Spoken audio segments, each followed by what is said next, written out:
It's time for the Movin the Chains podcast.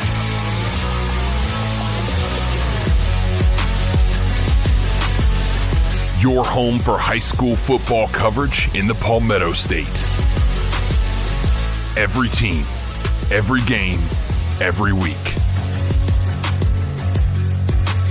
And now your host, Kevin Thomas and Jarrell Hendricks.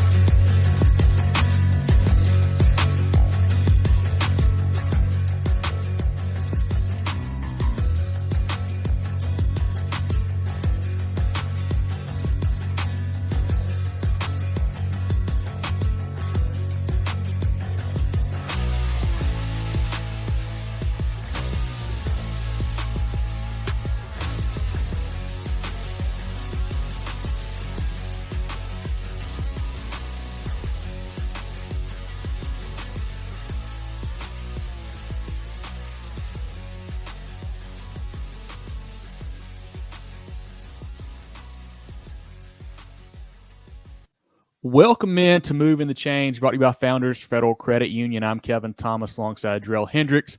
We've got a great interview today, a very special guest, the new head coach of the Berkeley Stags, Eric Lodge. Coach, how you doing tonight? I'm great. Thanks for having me, fellas. Well, we appreciate your time. We really do. This is you guys' first time tuning in. Check us out on Facebook, Twitter, Instagram, YouTube, etc. at Movin Chains. That's no G on that, just Movin Chains there. Our website, movinchains.com, movinchains.com. Our podcast on Apple, Spotify, Google, and more. Coach Lodge was hired in February. He's been the head coach at Seminole High School in Florida for the past 3 seasons, where he went 34-2 and won the 2020 state title. Prior to that, he was a DC at Seminole and also spent time at University High in Florida. Coach, let's just start there. What's it been like getting up here to the Palmetto State from down there in Florida? Yeah, it was a whirlwind getting up here. Getting up here in March is a little late in the game in the process. We start the off-season process. There's really no off-season really. It's one focus to another. So to get up here in March, we're obviously working from behind, but it's been really good. We've got a great group of kids that are bought in, and they're working hard, and they're doing everything we ask them to do. And we tell those guys that's all we ask for of them. Just your effort and your attention, and just go out and do the best that you can. And so we've made great strides in the off season so far. So, Coach, you're coming up from Florida, so you're a bit of an unknown. So we got to get some background information on you. If you don't mind, tell us about your coaching career, maybe playing career before that, just about you and how you got to this point. Yeah, so I started coaching, just as a student at University of Central Florida. There's a high school kind of right across the way. My degree is in coaching. So I really lucked out getting into that situation at university and was able to work for a really good guy named Don Stark. And, I learned a lot from him, kind of learned how to be organized and, just taught me all the ins and outs scheme wise and how to think and, just how to be as a coach. I was his defensive backs coach for 6 years there. We spent 1 year apart. I became a defensive coordinator. I stayed at university for a year, and then he got the job at Seminole, and I transitioned with him over there and was a defensive coordinator for 4 years there. We obviously had great success. He moved on. He got a head coaching job in Georgia. And then after that, I got the job during COVID in 2020 and became the head coach there. Funny enough, I got the job. COVID happened. It was spring break. I never even saw the kids. There was no announcement. There was no anything. I thank God that I was familiar with the place and knew the guys and, was able to take over a familiar situation. But we replaced 10 on offense that year. The only guy that we returned was the quarterback. But like I said, we've done a really good job there of developing kids and kind of bringing them up. So we knew what we were working with, and we knew we had a talented bunch. It's just kind of getting them right and getting them pointed in the right direction. And we had a great season. We were 12-0 my first year, won a state championship, which is only second state championship in Seminoles history. we had great success. I actually started out 18-0 as a head coach. My first loss was to Chaminade Madonna, who's a powerhouse nationally. They ended up being the 4th ranked team in the country that year. We lost to them by 3 points. We fumbled the ball inside the 10 once, and I'd like to have that back. Thought we should have won the game. We lost that year in the 3rd round of the playoffs. We missed the extra point in overtime. So that one stings a little bit going back to back. And then last year we had a good season. Our starting quarterback got hurt halfway through the year. Just weren't able to put it all together. We got bounced out 12-8, at the end by a team that we ran the clock on earlier in the year. So it was a tough way to end there, but we had a lot of success. I had great memories there. Formed a lot of great relationships. We sent over 46 kids to college in my 3 years as a head coach. My 7 years there, we were 72-11.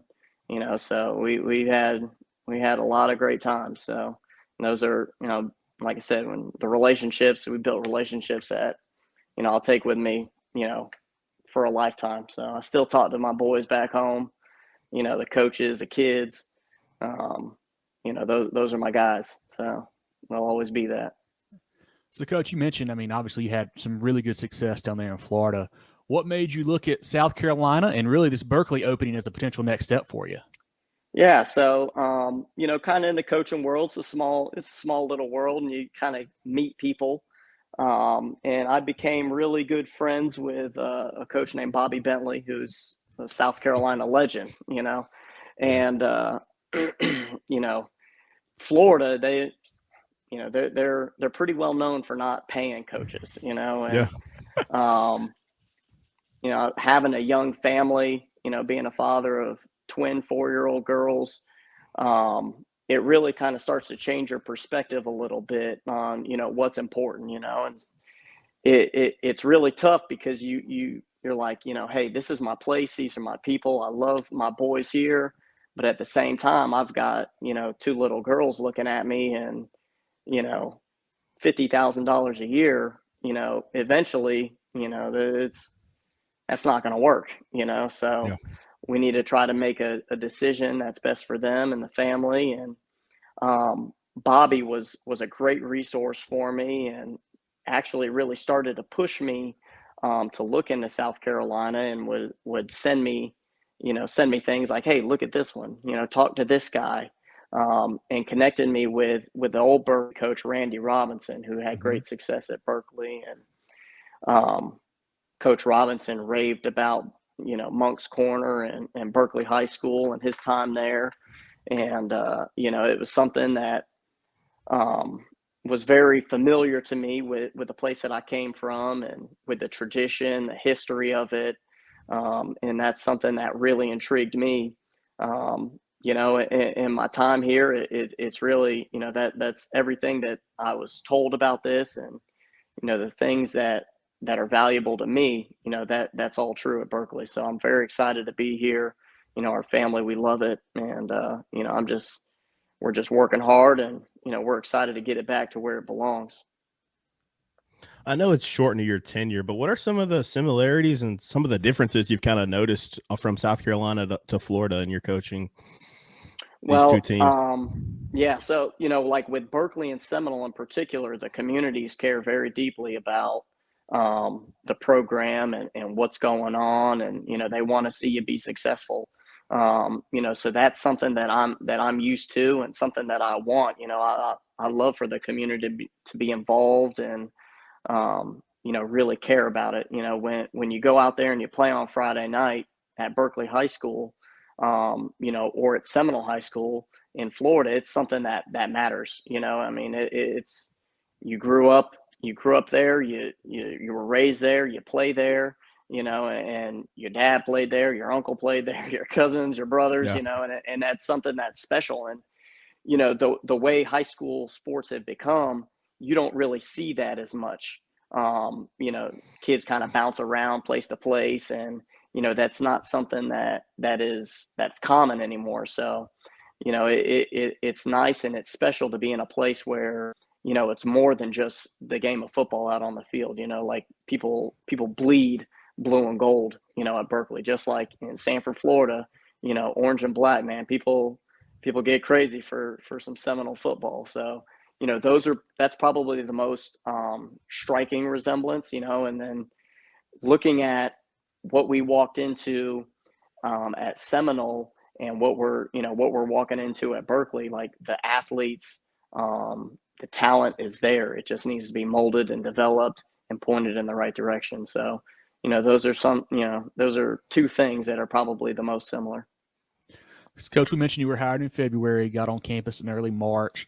Have you been able to kind of fill out your staff yet, or is that still kind of a work in progress for you? Yeah, we've got the staff pretty much hammered out. There's always some openings for good guys that are good to and care about kids, but for the most part, we're all good to go and we're ready to roll. We've put together a really good staff. I was blessed and very fortunate, a lot by circumstance and just guys that know guys, and we've done a really good job. We've got one guy on the staff that was on the previous staff. We've got some other guys that were on the staff before and maybe had moved on and came back, and then just other guys that are around the area that are great coaches. So I'm excited about the guys that we've put around our boys. So Kevin didn't tell you we're double agents, so we're going to extract some information for the South Carolina coaches here. I'm just kidding. Gotcha. No, what are some of the offensive and defensive schemes that you like to run, and will you call plays on the defensive side of the ball or kind of take that CEO type role? Yeah, I mean, I kind of made my bones as a defensive guy, so I'm very involved with the defense. But as I became a head coach, I really kind of got my hand in all the things. Not that I micromanage it, but I definitely want to have it ran by me and give it the blessing of what we're doing out there. Because I'm the one that's going to have to answer the email to mommy and daddy if they're not happy. So, on offense, we're pretty comprehensive, 11 personnel, 12 personnel. We'll get into some 10 and some spread stuff. But it kind of runs the gamut. It's a pro style offense. We do a lot. We get into some single wing stuff, and short yardage. So the idea is to be very comprehensive and give defenses a lot to prepare for, and really attack them what they're weak in. So as we watch film and we evaluate them and what they do on defense, hey, these are the things where, hey, they don't line up so well to this, or this is where they have weak players. And okay, let's get in these formations. Let's put our best players here and attack them with these schemes. From week to week, it may be a little bit different of how we attack them and what concepts we use, but it's just all in the toolbox. Defensively, we're pretty much a quarters team. Even front, we get into some odd things, but it's all about being sound in the run and being sound in the pass. Have everybody accounted for in the pass game and having all your gaps covered in the run game.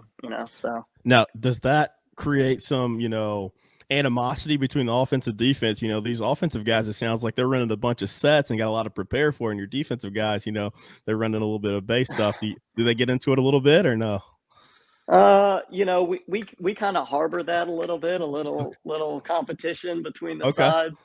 Not only the coaches but the kids, and I think that's good. So the way we run practice, we try to make it very competitive. And really if and this was a big reason why we thought that kids in our system at Seminole developed at a higher clip than everybody else. So, really the way we prepare, the way we train, the way we lift, you're seeing better stuff than what you're going to see on Friday night, and, like when a college coach comes through, they know that kid's coached up, they know he's prepared, they know that kid's, he's been in a college type of system. So those are the things that we really try to harbor and practice. Yeah. Who are some guys that have maybe really been big influences on your style, or you maybe kind of model your coaching style after? And then are there any guys at the, the college or pro level you like to kind of watch to pick up some tips from here and there? You know, shoot. I mean, there's nobody really in particular in college that's like, oh, I'm just gonna watch this guy's stuff. I really like his stuff. There's little pieces of everything. I mean, if you just pay attention, you watch cut ups and clips of people's stuff. I mean, there's a lot of good ideas out there. You get on Twitter, you see all kinds of plays and stuff. I think what it comes down to, though, when you see things like that, is, okay, how can we fit that into what we do, in our language? And also, you're watching a clip, you don't know why they're running it the way they're running it. Maybe they saw something in coverage, being able to relate it to what you're looking at, so, hey, this is what they do on defense. They do something similar. We need to do something like this, So there's definitely inspiration for plays out there, and that's kind of rampant. That's all over the place. Social media and Twitter, like in particular, is great for that. But just as a coach, guys that I really look up to, obviously, Don Stark, who I started under, he's very detailed, and organized. And that's something that, he's like over the top organized. So there's times I'm like, man, I'm nowhere near this, I'm all disheveled, but, really, and then people come in and they're like, man, you're on top of it. And I'm like, oh, okay. Like, I feel like Glad you think so, right? hold it together. Yeah. But, being able to kind of be up under him for as long as I was, and just was able to kind of, pick apart like all the intricacies of coaching. There's obviously things that you'll never see as an assistant. And as you become a head coach, it's like, okay, and then there's unique scenarios that just kind of pop up and show up. But, he's definitely one. Tom Palucci, he was the defensive coordinator at University when I came in, was a young defensive backs coach. He kind of brought me up and raised me as a little puppy coach. Taught me how to draw cards, and, it is a guy that really inspired me. And then also my high school head football coaches, and my defensive coordinator, just my high school coaches. I come from a single parent household, like those guys, they were my father figures, and if I needed something, my mom was calling my coaches, if I needed my butt beat, she was calling them, they were coming to get me. So, those guys, just kind of how I care for kids, and, the standard I hold them to, and, the toughness and showing the tough love a little bit, I kind of get that from them, because that's kind of how I was brought up and how I was raised. Yeah. So going back to the team a little bit, as Kevin said earlier, you were hired in March and got down here, up here to coach Berkeley.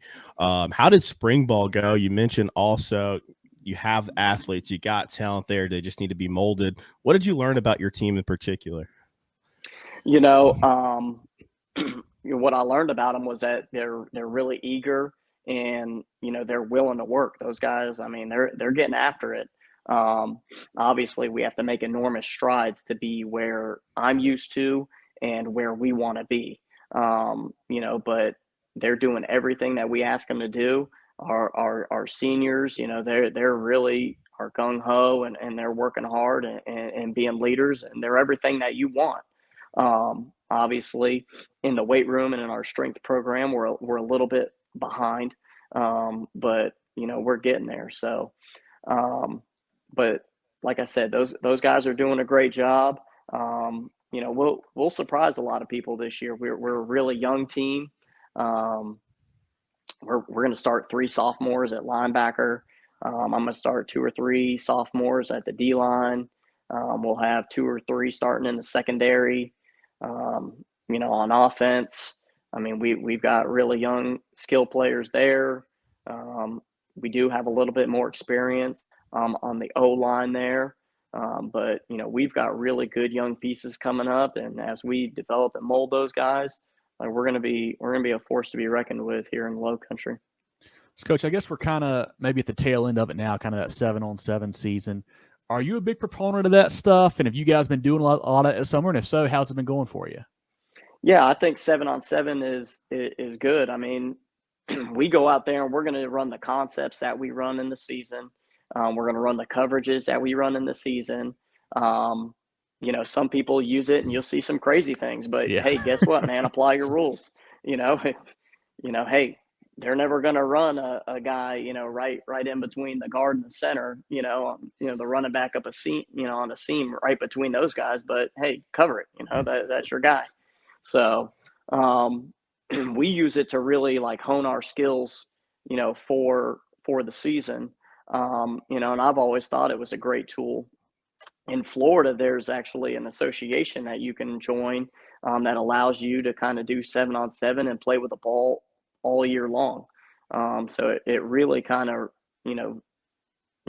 ramps up your off-season program and kind of gets you up to speed and gets you going a little bit faster. Here in South Carolina, which is new, but I'm really, fortunate, and I'm glad that this is a thing. In March, there's a time you can go out there and basically have practice. You can't use certain pads and things like that, but it gives you a chance to go out there and kind of sharpen your pencil a little bit. So.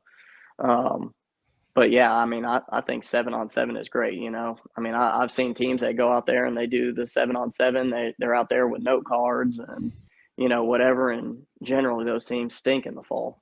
But, we've found a pretty good balance. At Seminole, we won a state championship playing 7-on-7. So, that's a thing down there. So that was, that's something that I've always really liked. We try to go to the college 7-on-7s. I think that's a great opportunity to get your kids in front of college coaches, and they can see your kids up close and personal and watch those kids get coached and see how they react to competition and coaching. And so 7-on-7 to me is great. The main focus of our platform at Movin the Chains is shining a light on the players. Who are some special guys that we should be looking out for on your team? I know you got some young talent, but if you don't mind name dropping a few of those guys so we can let them get some shine before they hit the field. Yeah, on the defensive side of the ball, we're going to be led by our one senior that's going to start, Jove Rouse. And, he's a really good player. He's hard to block, when he's ready to go, and, when he's not tired. He's unblockable. We're going to have some other really good players on the defensive side of the ball. We'll have Andre Williams playing kind of on the edge, and we'll slide him around a little bit inside on the D-line. We'll have two sophomores, Kevin Rivers at linebacker and Marcus Henderson at linebacker. They're both very fast kids. Those are kids that, that's kind of what I'm used to down in Florida, linebackers like that can run and cover and hit. They're very smart kids. On the offensive side of the ball, we're going to be led up front by Malachi Purdy. He's our center, and he can really kind of play, all the spots up and down the line. We got a really good little H tight end, Javon Wigfall. He's about 6'2", 230. Can run, very good athlete. We've got Tavon Frazier at receiver, really good route runner, very cerebral, hard-nosed kid that plays tough out at receiver. We had a quarterback transfer in, Shawan Grant, who we think is going to do good things for us. He was a Berkeley kid that left and came back. We're really excited about him, and we've got a young quarterback too. That's going to be in the 9th grade. His name is Henry Rivers, and Henry Rivers is going to be, he'll be the best quarterback in this area, if not, the state of South Carolina by the time it's all said and done. He's a really, really special kid. He reminds me a lot of a kid that I had named Timmy McLean at Seminole. when we won the state championship, we had Timmy. Timmy started 4 years for us at Seminole. And the arm talent, the cerebralness, and just the natural playmaking ability and just the feel for the game. These kids are very, very similar. And, that's a kid that I'm blessed to walk into Berkeley High School and have that kid coming up. Oh, yeah. So those are the dudes. Love it. So, Coach, you mentioned you were kind of hired a little bit later, kind of, I guess, in the cycle somewhat, but you were able to get on campus in March at least. So, how important was that to kind of be able to start building a relationship with some of those kids and not having to wait until, May or even the summer to get up there to Berkeley?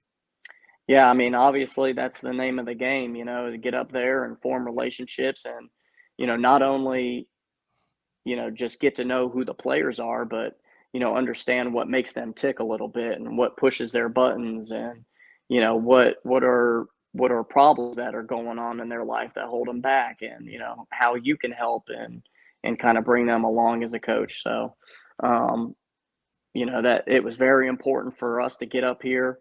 I got hired, and a week and a half later, we had the whole family moved up, and we were ready to go. So I got offered a job on a Wednesday, accepted it on a Thursday. The next weekend we came up, picked a house. The next weekend we moved the whole family, and then that Monday I was at Berkeley. So it was a whirlwind, but that's just that's. I think that kind of let the kids know and let the community know that, hey, we're not playing around. We're up here to get this thing back to where it should be, and it's gonna take everybody's effort, and everybody's got to be bought in. So we're all full steam ahead right now. And when you first got there, what was the first thing you had to identify, that you needed to change to kind of make your mark on this program and instill your culture? The biggest thing is just getting the kids to kind of understand, like, not only for me what makes them tick, but hey, this is my expectations and what I'm going to accept and what I'm going to allow and what the way we're going to do things. This is how we're going to work out. This is how we're going to prepare. This is what we call things. And then there's just there's a lot of things that we've had to learn. Like I said, it's not just, hey, these are our schemes, but this is how we work out. This is how we practice. This is how we expect you to transition from period to period. This is how we expect you to clean the locker room. These are all the little things that kind of go into winning. There's an old saying, that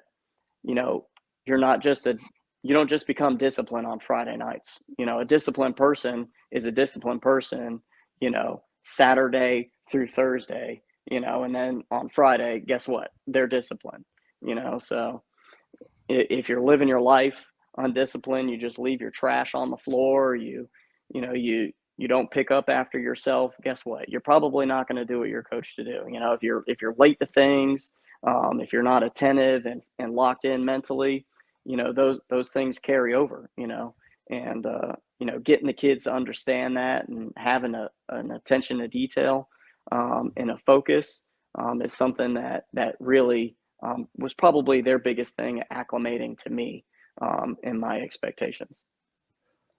It seems to be a little bit harder right now for some college kids, some high school kids to get recruited due to the COVID year, the transfer portal, all that stuff. You talked about getting over 46 kids in college from Seminole. What are some things that you really do to kind of help get those guys a leg up and really get some good looks there at the next level? Obviously the first thing is getting them out there and getting them in front of coaches. But, like you said, it's starting to filter out a little bit now, but, in 2020 and the 2021 recruiting cycle, the 2022 class, they really were met with a perfect storm of, here's the transfer portal. Everybody's got an extra year. It was just all this stuff just kind of all boom right there. There were Power 5 schools that were taking 5 kids. There was a couple schools they took no high school kids, which is crazy. If you told somebody that, you'd be like, you're going to kill your program. And these programs were very successful. So, and I understand, I mean, there were coaches that sat down with me and were, like, hey, coach, I mean, I could take a kid that's 20 years old, right? He's on a red shirt and a COVID year, and he's got 4 years left. Or I could take a high school kid who's 18. I mean, it's basically choosing between a kid and a grown man. So, really getting the guys to understand, hey, you've got to check off all the boxes, right? You got to be a check mark academically. You got to be a check mark personality wise, right? You physically, obviously, you've got to, check those boxes. Otherwise, they're going to, move on to the next kid. But they're, obviously running a very successful program. Coaches know that, hey, these kids are going to get developed. They're going to squeeze all the juice out of the lemon. They're going to be ready. They understand practice and working out and going to team meetings and how those are run and how to act. When they get to our campus, they're not going to be like, what do you mean I have to go practice now after this hour-long lift? What are you talking about? I've got to go to study hall now. So those are all the things that we try to, do at a high school level without the amount of resources. But we've really tried to model and create a system where that gets those kids acclimated to what they're going to do. And I think that really helps them. And then just promoting and getting those kids in front of the college coaches, pushing their name, getting their film out there. That's something that, and that's not something that you can do alone as a coach. That's something that you have to really emphasize as a staff and get everybody to kind of use their resources and pull their strings and get your kids in front of coaches. All right, Coach, we're going to transition to a couple of easier ones before we let you go. You've been there for a few months now. Monk's Corner. I need some of your favorite restaurants. I'll let you dip into Charleston because it is fresh. But Monk's Corner, if I'm coming to a Berkeley game, where am I going to eat? There's a Page's Okra Grill little food truck that's kind of like my little spot to go to for lunch real quick. We just got another little food truck that Jabari Levy, who's a former player at Berkeley and a coach on staff, that he just opened up. It's called Busto's Bussin' Shrimp, and it's bussin'. So those are some spots you should hit up for sure. Yeah. Write that down for next time down there for sure. Yeah. So, Coach, you're a UCF guy. How cool is the bounce house when it gets rocking there on a Saturday? Oh yeah, I mean the atmosphere is really cool. So the atmosphere is, really it's pretty unique. You get in there and that thing is jumping. You feel like the thing is going to fall down on you, but really it's very loud. The fans there are what I've come to realize is they annoy the rest of the world. So they don't like to hear that they won the national championship in 2017. So people, those people are very fanatical about their team, which is great. It's really a community and fan base where, everybody that I know that's a UCF fan went to UCF, so that's something that they're really crazy about. Whereas, down there, people grow up Florida State, Gators fans, Miami fans, but they didn't go there. Those people never went there. I don't know if I've met anybody that went to the University of Miami that didn't play.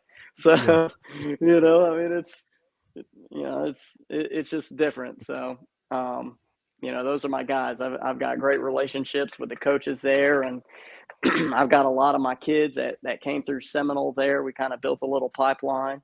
I think we got 6 guys that played at Seminole right now that are on the roster there, and that's it's something special. So yeah, those are my boys. UCF's a good place.